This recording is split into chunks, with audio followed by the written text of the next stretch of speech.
Alors là, on accueille Martial Magnier. Hein, on va le dire comme ça. Avant d'avoir fait tout ça, en fait, t'as fait du rugby, toi. J'ai été dans un club qui est bien loin d'ici et qui battait régulièrement le loup.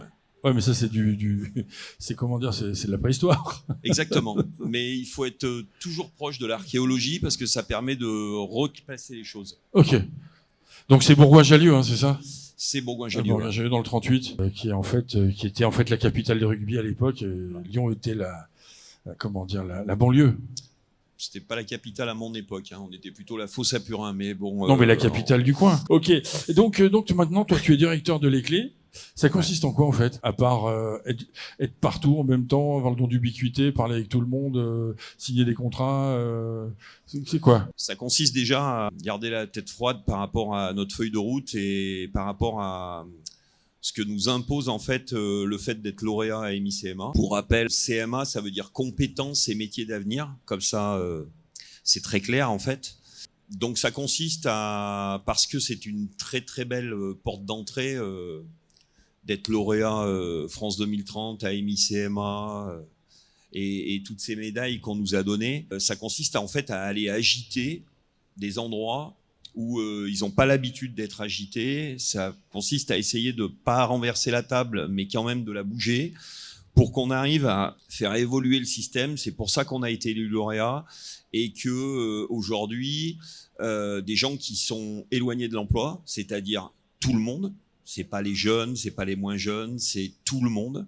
Que ces gens qui sont éloignés de l'emploi, en fait, on arrive à les rapprocher de l'emploi. Alors toujours grâce aux acteurs nationaux comme France Travail, comme la mission locale, comme tous ces gens, mais aussi en utilisant les ministères, en utilisant le cabinet du Premier ministre pour essayer de les sensibiliser, puisqu'ils sont quand même assez loin du terrain, pour les sensibiliser en fait aux problématiques de tout le monde, de tous ceux que nous sommes. Ok. Toi, c'est dans ton ADN, ça fait longtemps que tu aimes faire ça, la réinsertion, tendre la main à des jeunes en difficulté. Ouais, ça fait longtemps que j'essaye de le faire, ça fait longtemps que j'essaye d'y arriver. Je pense qu'aujourd'hui, n'oublions pas que notre feuille de route, c'est de former 10 000 personnes en 5 ans. Pour rebondir sur ce que tu disais au départ et sur le fait que j'étais à la présidence d'un club de rugby, grâce à ça, je m'étais rendu compte du bonheur de rendre les gens heureux, en fait. Même un temps soit peu que 10 secondes, que 20 secondes, que 30 secondes, et le plaisir que ça procure. Et je me dis qu'en fait, la mission qu'on a, c'est juste d'essayer de rendre dans ces 10 000 le plus de gens possible heureux. Et j'essaye de le partager avec les formidables mecs et nanas qui m'entourent. Parce que ça, c'est incroyable et c'est énorme comme sentiment, parce que c'est tellement destructif d'avoir plus sa place dans la société, de plus avoir de confiance en soi, de se lever le matin et de se dire qu'est-ce que je fais, où je vais, alors que ça paraît si simple pour nous tous qui avons des boulots, de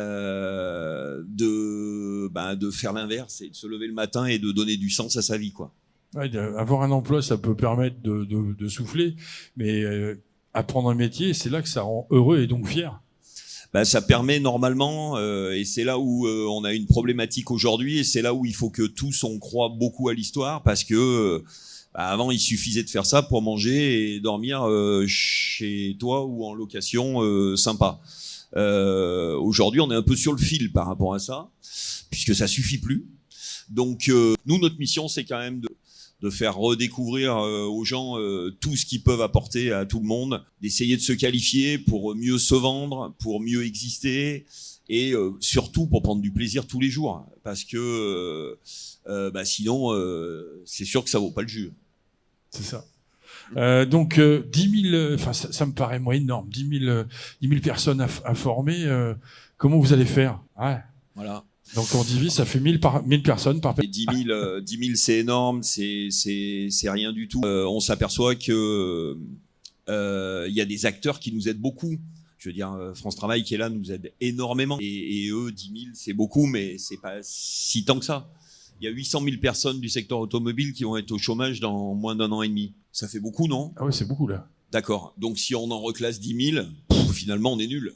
Ouais, il faudra faire plus alors. Voilà. Donc ça dépend par quel prisme on le prend. Mais il n'empêche qu'aujourd'hui, oui, c'est beaucoup. Après, c'est un nombre qu'on multiplie avec les mêmes ressorts. Donc non, on peut penser que c'est énorme. Après, il faut aussi s'enlever tous les prérequis et tous les préconçus qu'on a dans notre tête, parce que aujourd'hui, des gens qu'on dit très très très éloignés de l'emploi, finalement, on se rend compte que si on leur tend la main au bon moment, il se passe toujours un truc. Et que il suffisait de ça. Il y a des gens qui pensent qu'ils sont très éloignés de l'emploi, il leur manque une petite margelle comme ça. Bon, bah, c'est à nous de le détecter, c'est à nous de leur tendre la main, de faire l'effort, de leur faire monter cette margelle. S'ils redescendent, d'aller les rechercher, de les remonter. Mais c'est pas du tout de la besogne, c'est très simple, c'est juste d'accepter qu'on a une mission, elle est là jusqu'en 2030, on n'a pas le droit de se rater. Il y a trop de gens qui nous attendent. Ok. Tu as d'autres choses à rajouter ? Ce que je voudrais rajouter, c'est que c'est très difficile aujourd'hui de s'imaginer autant de décalage entre une personne et une autre personne que l'on croise. On travaille tous dans nos cercles, on vit tous dans nos cercles, on a du mal à s'imaginer ça. Il faut que absolument on repose tous les pieds sur terre et que on redécouvre qu'on a 2 yeux, 2 oreilles pour voir et pour entendre, et que si on a 2 mains, c'est pour les tendre, parce que il y a tellement de petits gestes qui permettent à tant de gens de réintégrer le système, c'est dommage. Et la dernière chose, c'est que moi je suis à la retraite. J'ai passé 45 ans de ma vie au travail. Je me suis épanoui grâce au travail. J'existe grâce au travail. Je vis grâce à ça. J'ai rencontré des milliers de belles personnes grâce à cela. Et il faut pas passer à côté de ça, parce que c'est un vrai levier pour avoir une bonne vie, une belle vie. Puis on travaille plus de 35 heures. Donc merci Martial.